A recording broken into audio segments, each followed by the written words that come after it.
Right, ladies and gentlemen, very good evening. My name's Frank Mitchell, I'm GAPCB. Okay, so I'm going to talk a little bit about EMF regulations. It says part 1 of 3, basically because they've decided to introduce the regulations on different frequency bands at different times. So, what we talk about this evening: why, who, when, where and what. 5 or 6 W's. Yeah, 5 W's. And then something about EMF calculators, and then 4 or 5 slides, 11 to 15, how to assess, and then some examples and any questions that you've got. Right, why? 5G transmitters. OfCom were legally bound to assess the health and safety issues when various protest groups, anti-5G, anti-technology, anti-everything, I think, started to scream and yell at the government's door saying we don't want 5G transmitters anywhere in the UK. And they would have banned them in the UK if they got their way. The government said, no, we aren't going to do it, but we'll ask OfCom to look to see how safe they are. So OfCom, in OfCom's charter, it says that they're legally required to look at the health and safety of all the radio transmitters, any radio transmitters. So we introduced these 5G transmitters, so OfCom are legally banned. Right. The non-discrimination rules means that they can't actually just look at the 5G transmitters. They've now got to look at every single transmitter in the United Kingdom. Television, radio, DAB, aircraft ground stations, broadcast, community radio, hospital radio, the lot. Everything. So every single RF transmitter within certain limits, and I'll come on to those in a moment, basically means that they have to be assessed. So that's why we're here in this situation. Who? Now I'm only talking about licensed radio amateurs in this. I do know a little bit about it with regard to some of the commercial. What they've basically done, and I'll talk a bit more about it when I come to the calculators bit, but they've introduced a means by which most technically minded people who provide RF facilities commercially can in fact actually make an assessment. But I'll talk more about that when we talk about calculators. Right, within the United Kingdom, and it includes the Isle of Man and the Channel Islands. I didn't discover this until I actually read the rules. I thought the United Kingdom excluded the Channel Islands and Isle of Man, but it doesn't. OfCom actually have a say in what goes on the Isle of Man and the Channel Islands. I think the Channel Islands, they have an agreement with the French. Whether they've still got an agreement with the French at the end of this week is another matter. You then have to possess a radio transmitter.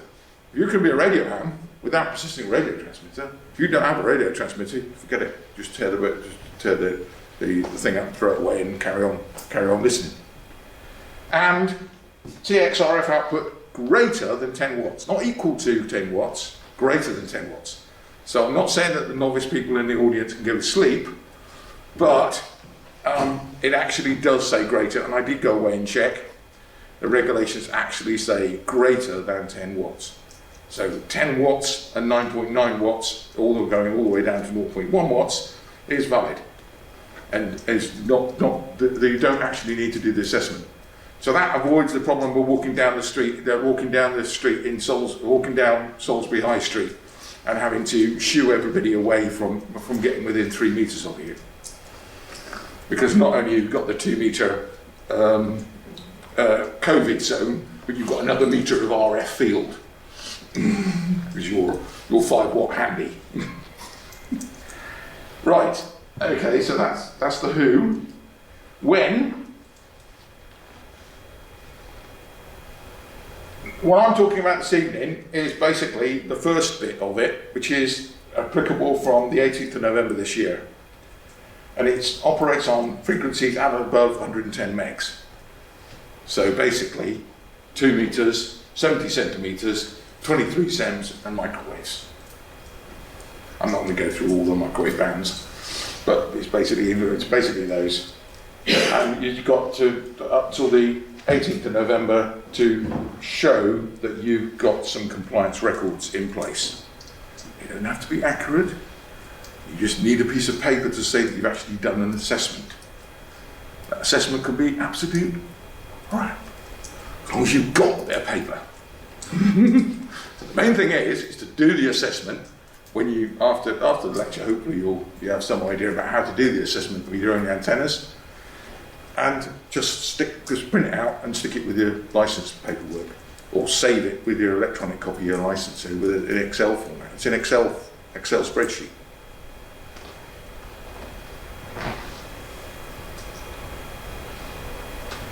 Right, 18th of May 22 for frequency for equipment that transmits above 10 megs, and above 10 megs, not equal to 10 megs, above 10 megs, so it does in fact actually exclude the 30 meter band, but below 110. So that's 20 meters to 10 meters, 6 meters and 4. So that's May of next year. And then 18th of November 2022 for at or below 10 megs.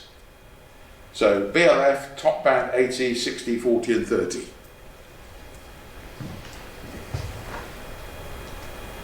Where? Your main station address as on your license document. Or any other address as specified if you've got an NOV for DMR repeaters, like I have. So I'm going to have to do one for DMR, and I'll show you. Actually, I've got that as an example. What? Right, you could argue about how good the calculator gives in terms of its estimate of the EM fields around your transmitting aerial. It is an estimation. It's basically a lookup table within Excel that it uses, together with a couple of formulas to work back from the gain of the antenna and the transmit EIRP, effective isotropic radiated power. Say that again, please. It uses some it's got some calculations in EIRP, right? So that's not ERP, that's EIRP. So you've added in on another 2.1 dB for the gain of a dipole over the gain of a isotropic antenna. Because a true isotropic antenna equally poorly in all directions. That's why it's 2.18 dB below a dipole. It's actually worse than the dipole. So you actually add the gain on to get to EIRP. So you get very big numbers that don't actually mean very much. So a 25 watt transmitter ends up coming out at 44 watts, and you think, what's going on? No. It's because of the way it's worked it all out. It provides a minimum safe distance from your aerial to what they call a category 3 person. Now, Uno, you yourself, is a category 1 person. They don't care if you make yourself glow in the dark. You can give yourself as much radiation as you possibly can get out. They don't care at all. You can do what you want. They're really actually only a little bit worried about your family, which are the category 2 persons, i.e. the people who live at your address. And what they're saying with the category 2 persons is that you would never be stupid enough to allow your daughter to go and sit directly in front of the microwave dish while you work E&E. So category 3 person is a general member of the public. I think category 4 is animals. there's a hierarchy, it goes down. It says we're not irradiating members of the public on the New Forest. We don't need to worry about category 4. What? And all it comes down to is you should be able to show that no category 3 persons can stay within the minimum safe distance which is provided by the calculator for more than 6 minutes.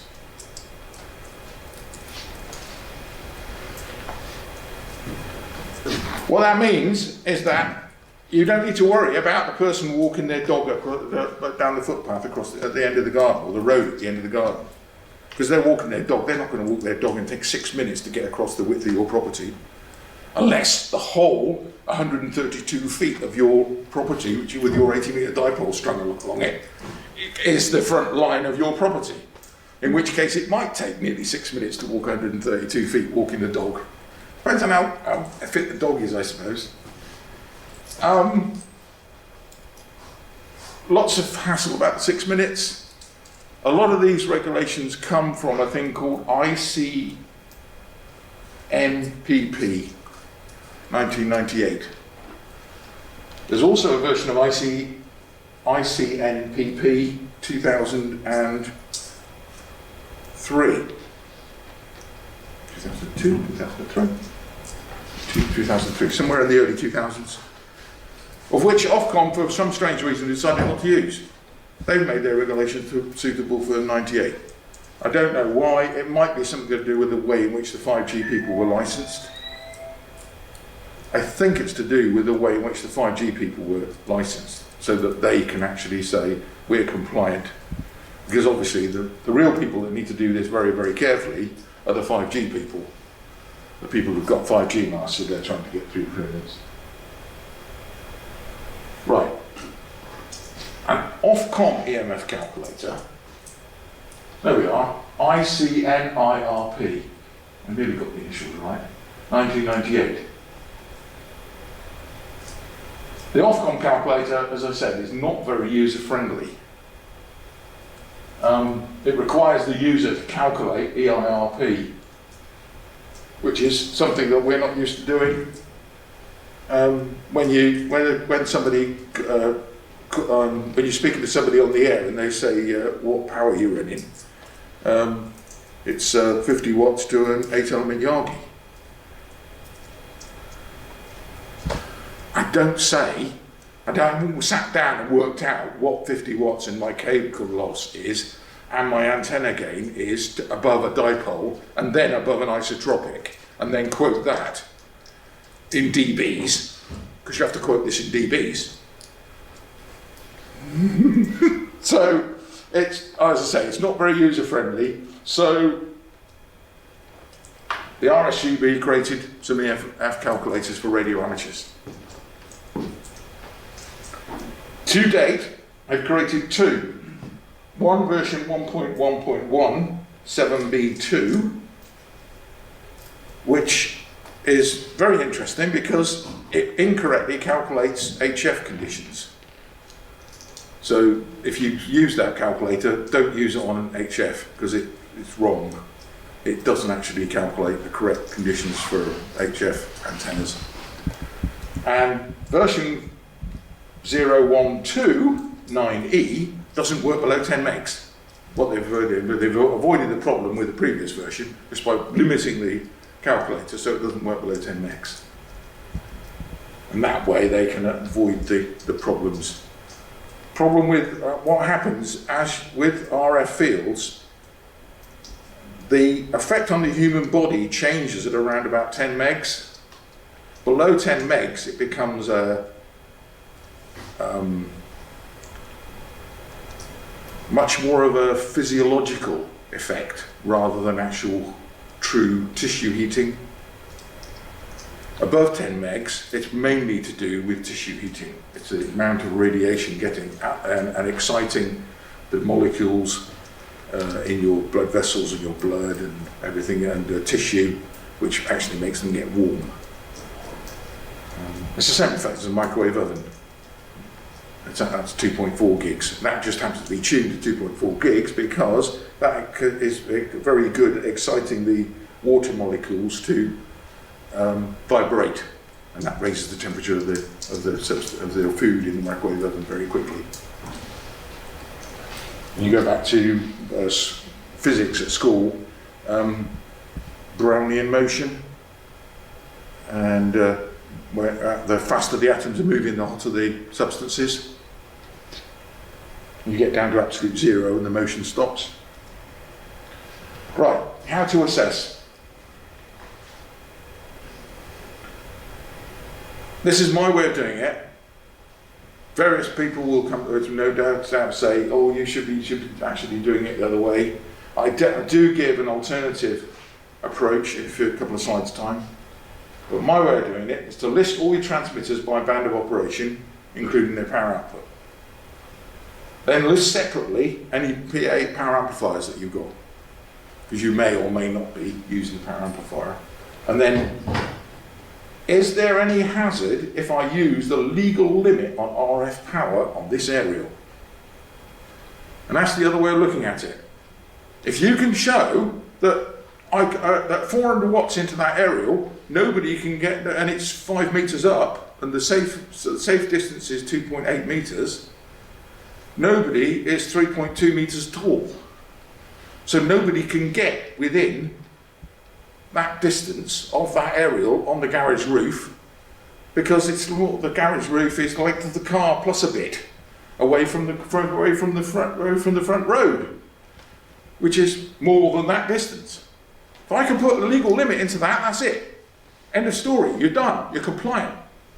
Because there's no way that now, with that antenna, that particular feeder that you've got, and a legal limit amplifier, that you're going to ever irradiate anybody. So you just do the calculation for 400 watts in, even though you haven't got a 400 watt linear, you just put 400 watts into the calculator, do the calculation, and then right at the bottom of the sheet, or in the bottom of the spreadsheet before you save it, this minimum distance from aerial to category 3 person, 6 meters. Therefore compliant. And save it or print it out. That's the other way of looking at it. It's, like I say, I built this up over a period of time. List your aerials, including the gain, and it doesn't really matter whether it's in dB dipole or dBi, the height above the ground level, and the type of RF feeder. You then need to look at what type of feeder you're using. Coax, ribbon, open wire, waveguide. Yes, the tool does do open wire, irrespective of what some people say. You just got to find it in the list. The thing is, the default's to coax, because most people are using coax. So unless you actually bring up the list and scroll up the list, you can find open wire. And at the very bottom of this is waveguide. And include the feeder length, and if you can, the losses at the requisite frequency. And for each aerial and band, consider which TX and PA produces the highest power, insert the data into the spreadsheet, and save the spreadsheet with a name like that. Yeah, that's one of mine. 2 meters, 3 element Yagi at 7 meters up.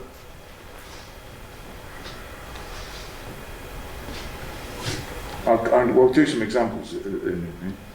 Repeat above procedure for each aerial and frequency combination, and bear in mind to begin with, we're only interested in 2 meters and 77s. Don't know whether there's anybody here who is 23 or microwaves. You calculate the compared safe distance with the aerial location and ask the question, is public safe? And save the results with the license. Alternative approach, pick an aerial. Am I compliant if I use the legal limit of RF power on this aerial? If no,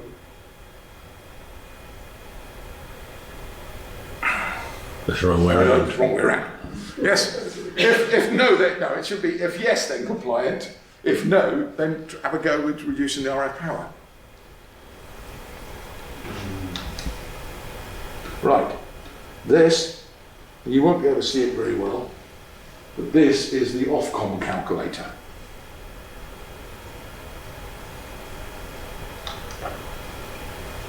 Okay, so terms and conditions, there we are, constructed by OfCom, blah, blah, blah, blah, blah, blah. Okay, and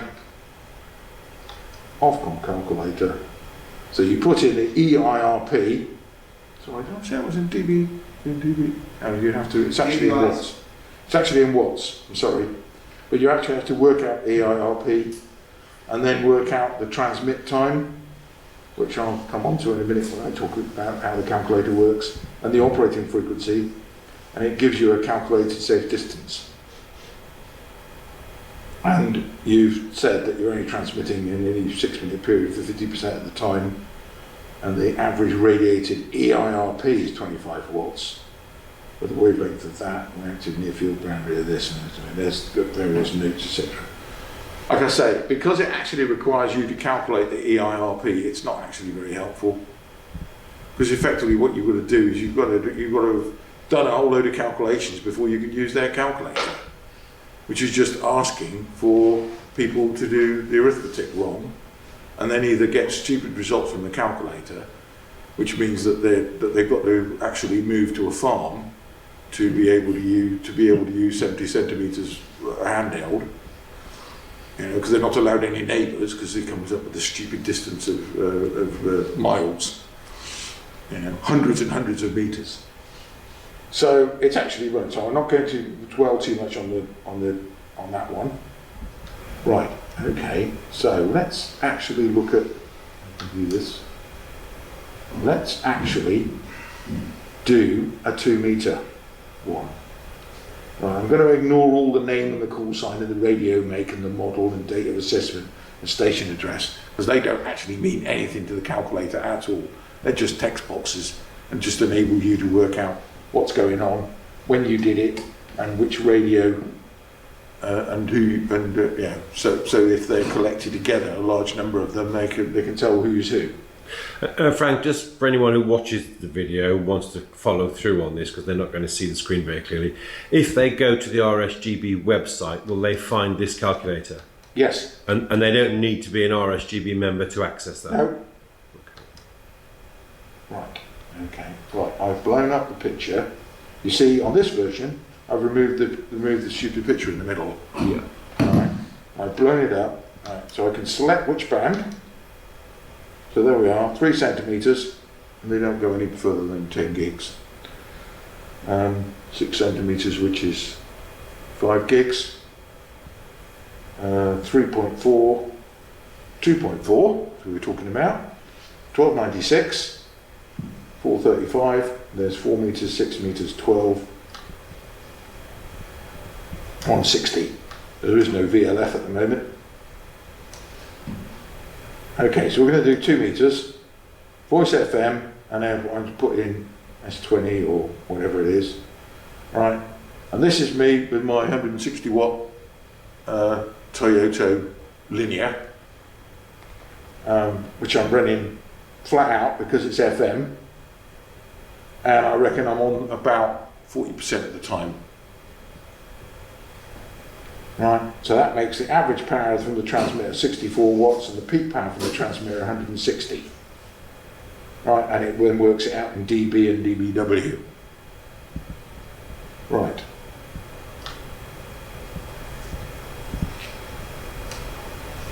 Okay, so now I'm going to put in my cable, and I couldn't find the cable that I use. It's Ultraflex 13. But at 2 metres, it's pretty good. It's 4.74 dB per 100 metres. So I put that in. I put in the cable length and other losses. I've got a power meter. And there's a couple of connectors, and it works out the feeder loss as 0.7. So it says the average power into the antenna is now 52.2. And it's now 17.2 dBW. So if you go back over here a little bit, we've gone down from 64 watts into the antenna to 52.2 at the end of the cable. So we're now at the antenna end of the cable. And now we go over here. Right. Mine is a log periodic. So my 160 gives me 208 watts in the main low BIRP, and a minimum. That's how high it is. It's about 8 meters. There is no directivity factor because basically I don't care whether the aerials, I just want to find out where the safe distance is, so that if I beam at somebody on the other side of the street, am I going to make them make their pacemaker jump? And the average ERP is 208, 23, and the peak power is 520. How it managed to get the peak power, the EIRP, I don't know, because it's FM, so it should, in theory, all be the same. But it comes up with these separation distances. Scroll down a bit. 0.3 of a metre for the near field, which is sort of typical on 2 metres. It would be about 0.3 of a metre, that's about right. The OfCom compliance distance is 4.6.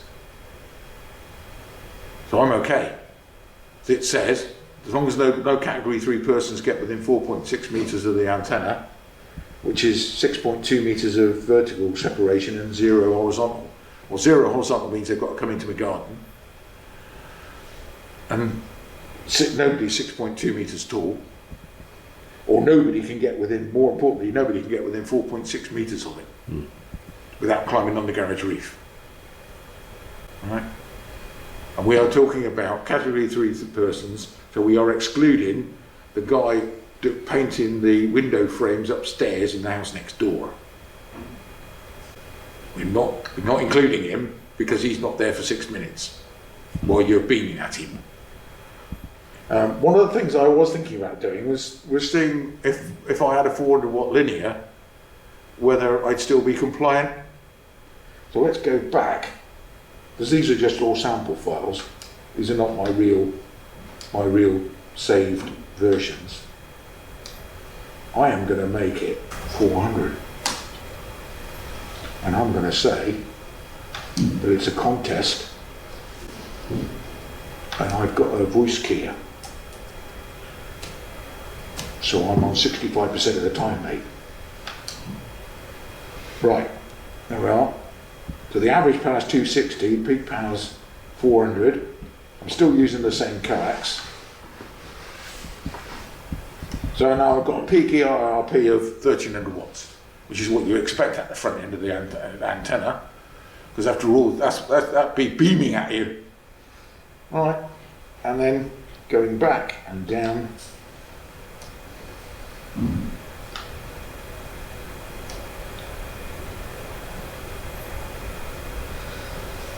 9.3 meters. But I can't actually do it because I'm only 8 meters up. 6.2 meters of vertical separation and 6.9 of horizontal. That would probably mean that somebody who decided to walk and then stop and stare at a house for a few minutes along the back road would be could be irradiated. The OfCom compliance is 9.3 meters. That's a piece of string 9.3 meters long. From the antenna from the firing end of the antenna. The radiation centre of the antenna. The radiation centre, which is normally the driven element. And with you can put directivity factors in, but it's only really of any use of microwaves, the directivity factors. While you've got 400 watts in there, just put in a Yagi, make it, and let's put say 13 dB in, which is, it's not unusual for a sideband. I need to go back to Dave's example. Horizontal separation of 17.4 and vertical separation of 6.2. Well, it's an 8 metre pole, but you need a fair sized garden to make sure that with that Yagi, that's 400 watts into some low loss, only a comparatively short length of low loss feeder, and a 12 dB Yagi. Yeah, and according to them, well, the vertical separation is fine, even on your mast it's fine. Yeah. And 18 metres, 50 foot. 18.5 metres. 50 foot. So So if the next nearest house or road or path was 50 foot away. Yeah. So for most amateurs, Yes. Well, most amateurs don't use a 400 watt linear, do they? No. No. So for most amateurs, although the figures look, initially they think, oh, well, it's a bit scary, when you think about it, you go, actually, I'm easily compliant. I put it in context conditions as well. Yeah, exactly. Yeah, indeed. Yeah, you have 65%. I Yeah. put in 65% just to make sure that I got Yeah. a really big number. Yeah. What distance is from mag loops? Have you had to play with that? I know everyone says don't stand too close to your mag loop. Not that you put 400 watts into I it. was going to But say. Probably not. Unless it's really best to get a VA again. It actually it says minus 0.2. It's actually 9 dB down. So this is it's a goodness me, wow. it does in fact actually mean that the distances are Much. Oh, down to half the height of the pole. yeah. It's 8 metres up though. So you've got this mag loop remotely mounted 8 metres above the ground. Compliant.